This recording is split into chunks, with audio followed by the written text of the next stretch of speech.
Magandang araw po, Pastor. Alam naman po natin ang nangyaring hearing kahapon sa Senado sa komite ni Senator Risa Ontiveros. Maaari po ba kaming makahingi ng official statement po galing sa inyo? Salamat, Pastor. Magandang araw po, magandang umaga, magandang hapon, magandang gabi, o kaya magandang araw sa inyo pong lahat na ngayon ay makakapakinig ng aking audio message patungkol po dito sa mga allegations, accusations na puro po mga napakinggan natin sa Senate hearing na pinangunahan po ni Risa Hontiveros bilang chairwoman ng Children's or Welfare or Committee, something like that. At napakinggan po natin ang kanilang mga patutsada doon, yung mga witnesses nilang kinuha, veiled po, no, nakatakip ang mukha, at may mga aliases.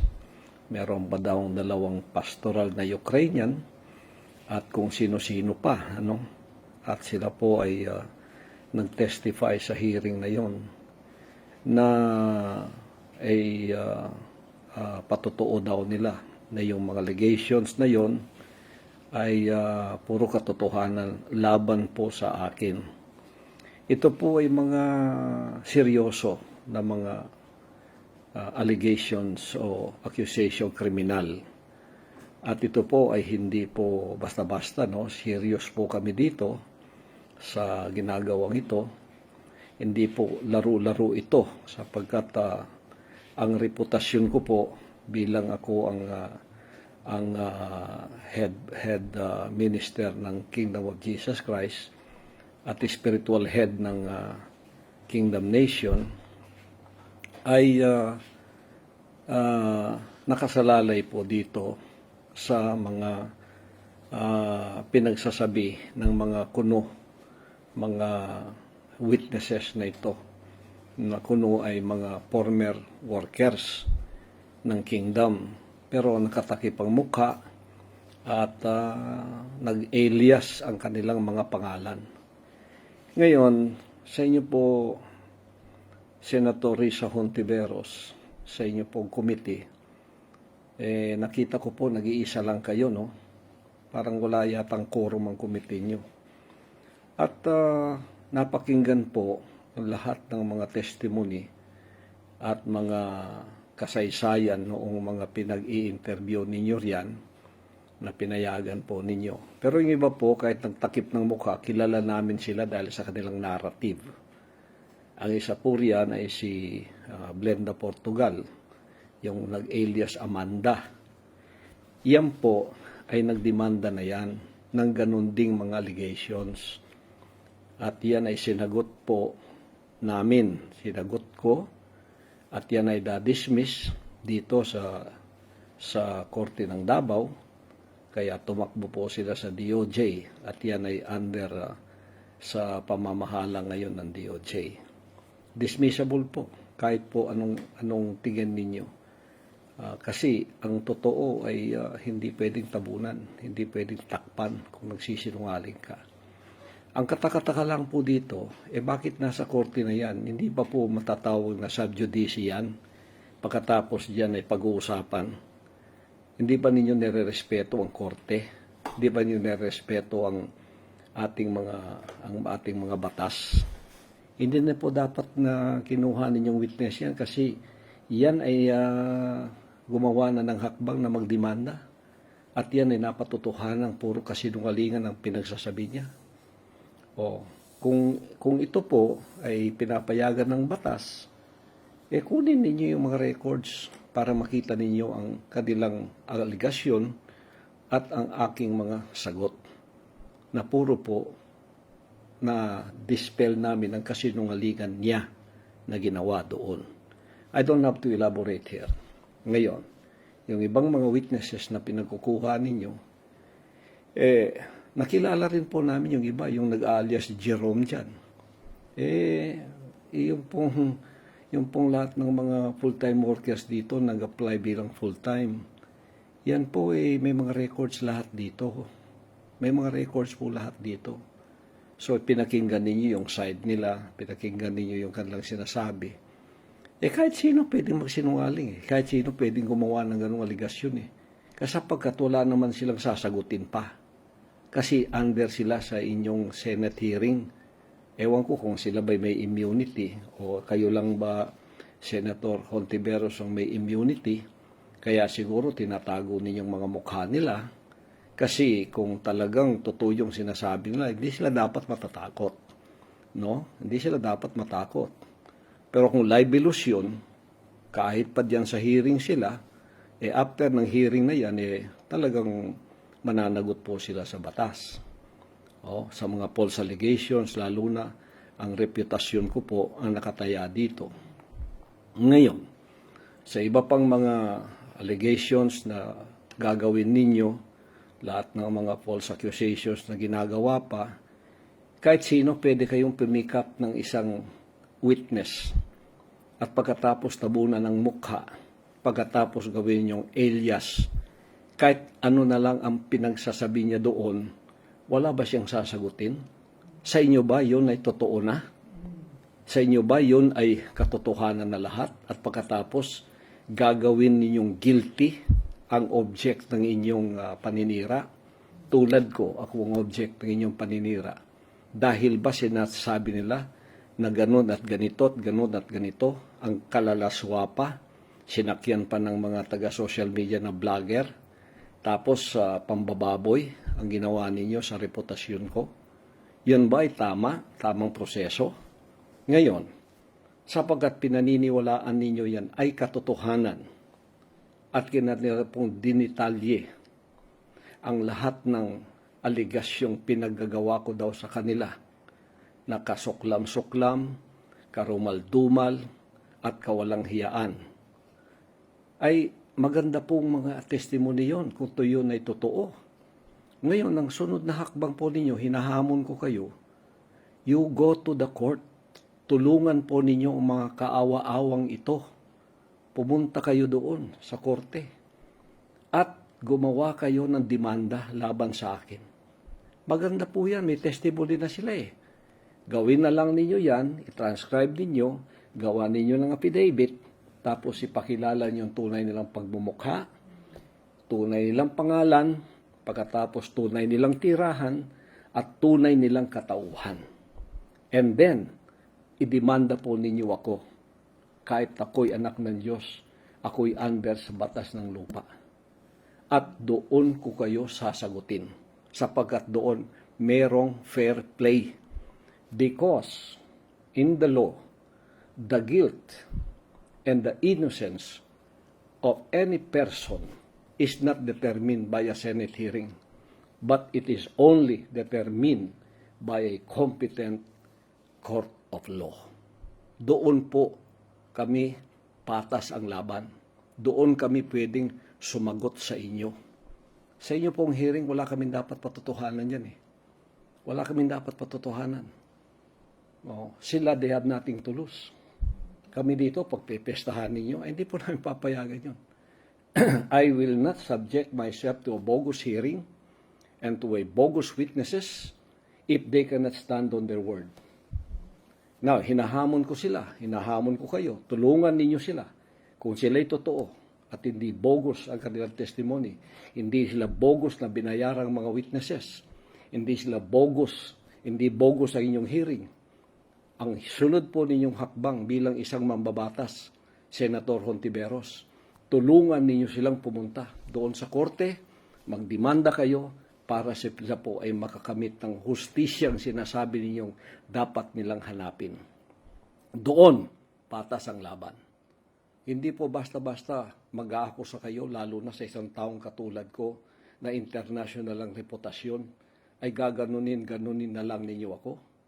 Kaya ako po ay hindi sasalo at magpapasakop sa inyong hearing sapagkat para sa akin yan ay bogus na mga witnesses at bogus na hearing. Sorry po sa pagsasalita ko ng ganito sapagkat yan ay pinaniniwalaan ninyo kaya naging bogus para sa akin para po maging makatotohanan kayo at tinahamon ko kayo kung talagang totoo sila at ang lahat ng pinagsasabi nila totoo, ay gumawa kayo ng affidavit, sumpaan nila, at pagkatapos pirmahan nila, at pagkatapos isubmit sa korte, nakademanda po ako.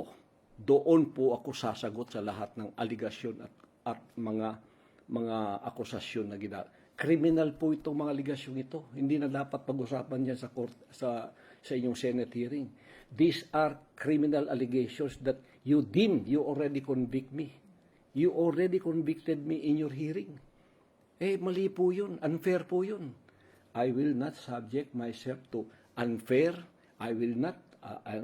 statements. I will not subject myself to injustices that are done in the cloak of a Senate hearing. Kahit ano po, I will not subject myself to that. But I will face you with one condition. I will face any of you. Kahit 100 pang witnesses ang gamitin nyo. Kahit 100 pang witnesses ang inyo pong bayaran. I will face you anywhere, anytime, in a court of law. Just do it. And I will face you anywhere, anytime, in a court of law. If you cannot do that, then you are all bogus, you are all false, and you don't deserve my respect. Because you don't respect my constitutional rights, I will not also respect your office as a senator if you cannot do these conditions that I'm telling you to do. Ikaw, mambabatas kayo, Senator Hontiveros. Alam ninyo dapat ninyong gawin. Pagka ganitong maligasyong malalalim at reputasyon ng isang tao nakataya, dapat pumunta na po kayo sa korte. Kunan ninyo sila ng abogado. Pagkatapos, magpasimula na tayo doon para po mailahad namin ang aming side na lahat documented. Kanila, salita lang. Kami po, hindi kami nagsasalita. Documented. Tiniis ko po ang lahat ng mga pang-aalipusta, pambababoy sa reputasyon ko, at ang pag-aalipusta po sa aking mga katauhan. Sapagkat ako'y anak ng Diyos. Tinuruan akong magkaroon ng long suffering. Ang ama kong si Jesus Christ, pinako sa krus, hindi dahil sa kanyang kasalanan, kundi sa kasalanan ng mga taong ipinataw sa kanya. Siya po ang aking guide, siya ang aking idol. Kaya tiniis ko ng matagal na panahon ang mga paninirang ito. Kahit doon sa Amerika, it is the same scenario as it is here. Inakusahan din ako doon ng maraming mga former workers daw yun. Pero puro pagsisinungaling. Ang akala nila hindi ako makakuha ng mga abogado ko doon, nahihimay-himay ng lahat ng kanilang pinagsasabi. Ngayon, nahihirapan silang humarap sapagkat puro po kasinungalingan. Ngayon, ito, wag po ninyong palampasin ito. Hindi ko po kayo palalampasin dito, lalo na itong mga witnesses na kinuha ninyo. Hindi ko po palalampasin ito. Kailangan malaman natin ang katotohanan dito, not in your Senate hearing, but in a court of law. Ulitin ko po ang hamon. Kung totoo yan sila, hindi kayo bogus na witnesses. Hindi kayo bogus sa hearing na ito. Hindi ka bogus sa hearing mo, Senator Hontiveros. The next thing I tell you to do, inahamon kita, I challenge you, go to court, make those allegations detailed in an affidavit, and let them sign it. And then charge me with whatever charges you want to do. Welcome kayo doon. At doon patas ang laban natin.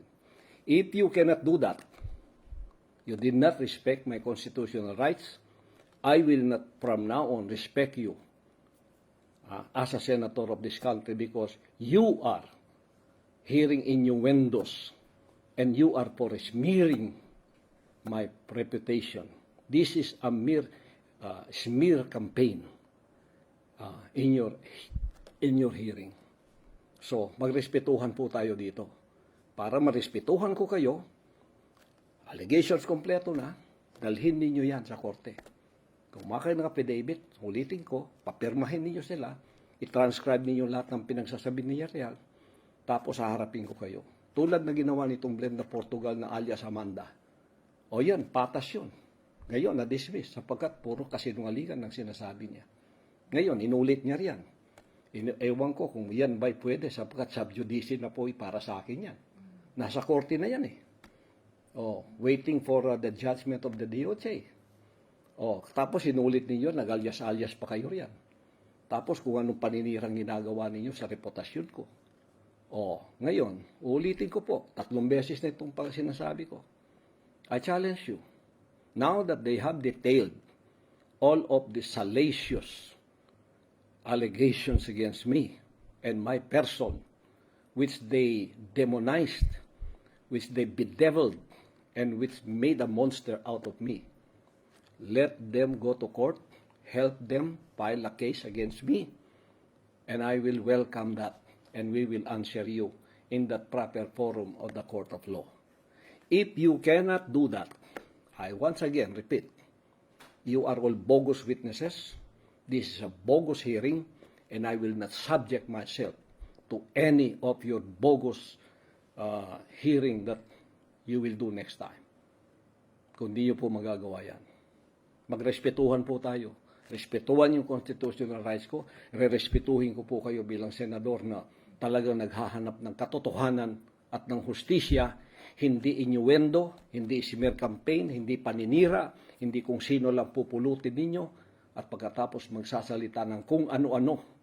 Words are very cheap, but let us find the truth, and the truth will be found by the evidences that you will present in court.